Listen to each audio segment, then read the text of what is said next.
Coge un clavo y suéltalo sobre un vaso de agua. Observa cómo cae al fondo sin la menor resistencia. El acero pesa casi 8 veces más que el agua. No negocia, no duda, se hunde. Ahora imagina 300.000 toneladas de ese mismo acero, soldadas juntas en una estructura de 400 metros de largo, cargadas con decenas de miles de contenedores, navegando por el océano durante décadas sin hundirse jamás. ¿Cómo es posible que el mismo material que se hunde en un vaso de agua sea la base de las embarcaciones más grandes que el ser humano ha construido? Esta es una de esas preguntas que parece que ya sabes responder, y sin embargo cuando intentas explicársela a alguien, te das cuenta de que en realidad nunca la entendiste del todo.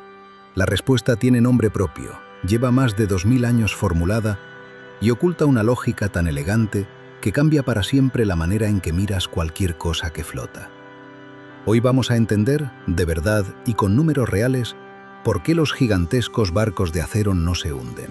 Y de camino, vamos a descubrir por qué a veces sí lo hacen y qué separa una cosa de la otra. La explicación arranca en Siracusa, Sicilia, en el año 250 a.C. El matemático Arquímedes está metido en una bañera cuando tiene una de las revelaciones científicas más importantes de la historia. Al entrar al baño, el agua se desborda exactamente en la cantidad equivalente al volumen de su cuerpo, y en ese instante comprende algo fundamental sobre cómo los objetos se comportan dentro de los fluidos. Lo que formuló se conoce hoy como el principio de Arquímedes y dice lo siguiente: todo objeto sumergido total o parcialmente en un fluido recibe una fuerza de empuje vertical hacia arriba igual al peso del fluido que ha desplazado. En palabras más simples, cuando metes algo en el agua empuja hacia arriba con una fuerza exactamente igual al peso del agua que ese objeto ha tenido que apartar para ocupar su lugar. Si esa fuerza de empuje supera el peso del objeto, el objeto flota. Si el peso del objeto supera el empuje, se hunde. Tan sencillo y tan poderoso como eso. Aplicado al barco, el principio funciona así. Cuando el casco se introduce en el agua, desaloja un volumen enorme de agua marina. Esa agua desalojada pesa una cantidad determinada. Si el peso total del barco, con toda su carga, combustible y tripulación, es menor que el peso de toda esa agua desalojada, el barco flota. Y el diseño de los barcos modernos garantiza exactamente eso, con margen de sobra. Pero espera, si el acero es 8 veces más denso que el agua, ¿cómo puede un barco hecho de acero desalojar más agua de la que pesa? La clave está en una palabra que lo cambia todo: densidad media. El barco no es un bloque macizo de acero. Es una cáscara delgada de acero que encierra en su interior un volumen enorme de aire. Y el aire pesa casi nada, unos 1,2 kilogramos por metro cúbico, frente a los 1025 kilogramos por metro cúbico del agua de mar. Cuando calculas la densidad media del barco completo, dividiendo su peso total entre el volumen total que ocupa incluyendo todo el aire interior, obtienes un número que es significativamente menor que la densidad del agua. Un portacontenedores moderno tiene una densidad media de apenas 200 o 300 kilogramos por metro cúbico cuando está en rosca, es decir, sin carga. La densidad del agua de mar es más de 3 veces mayor. Por eso flota con tanta facilidad y con tanto margen. Para visualizarlo de otra manera, imagina que pudieras rodear el barco con una caja imaginaria del mismo tamaño externo y llenarla de agua. Esa agua pesaría muchísimo más que el barco entero. Esa diferencia de peso es la fuerza de empuje que el agua ejerce hacia arriba sobre el casco. Y mientras esa diferencia sea positiva, el barco no puede hundirse, por mucho acero que tenga en sus paredes. La forma del casco amplifica este efecto.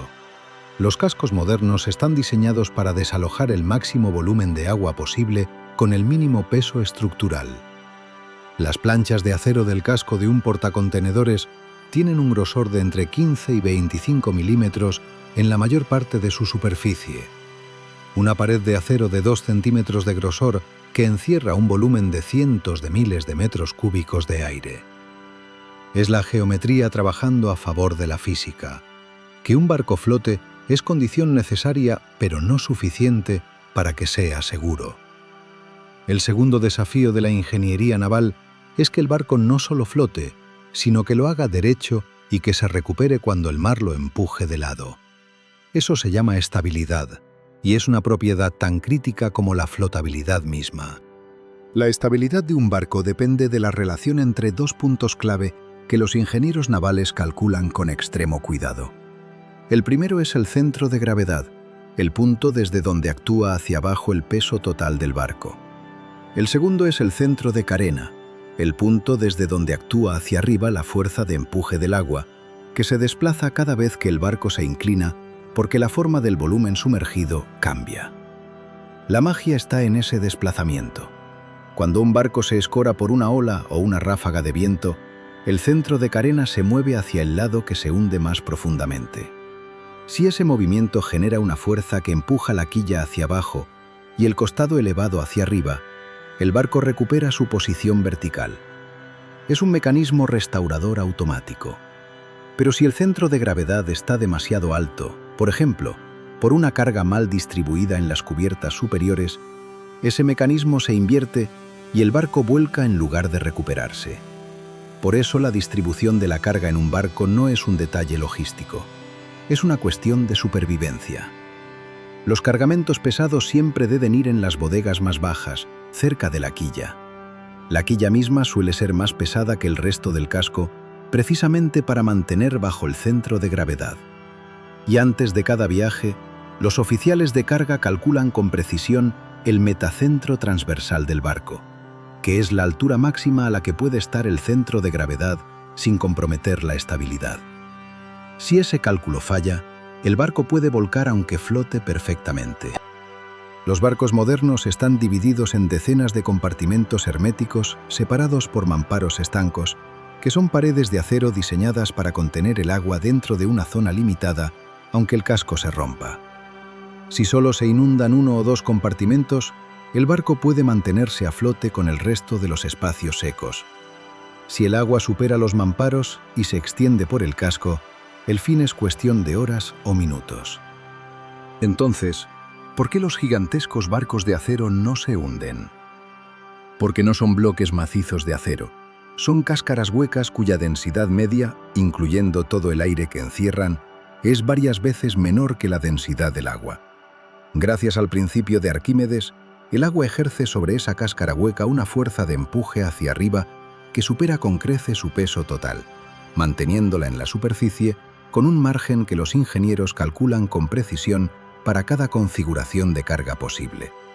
Y no se hunden mientras el casco permanezca hermético, mientras la carga esté correctamente distribuida para mantener la estabilidad, y mientras la reserva de flotabilidad sea suficiente para absorber cualquier imprevisto sin cruzar el punto de no retorno. Tres condiciones que los constructores navales modernos han aprendido a garantizar con un nivel de fiabilidad que hace que los naufragios de grandes barcos sean hoy extraordinariamente raros. Un barco de acero no flota a pesar de estar hecho de acero. Flota exactamente porque los ingenieros entendieron cómo darle al acero la forma correcta para que el agua empuje más de lo que el acero pesa. Esa idea tiene más de 2000 años y sigue siendo tan exacta hoy como cuando Arquímedes la formuló en su bañera.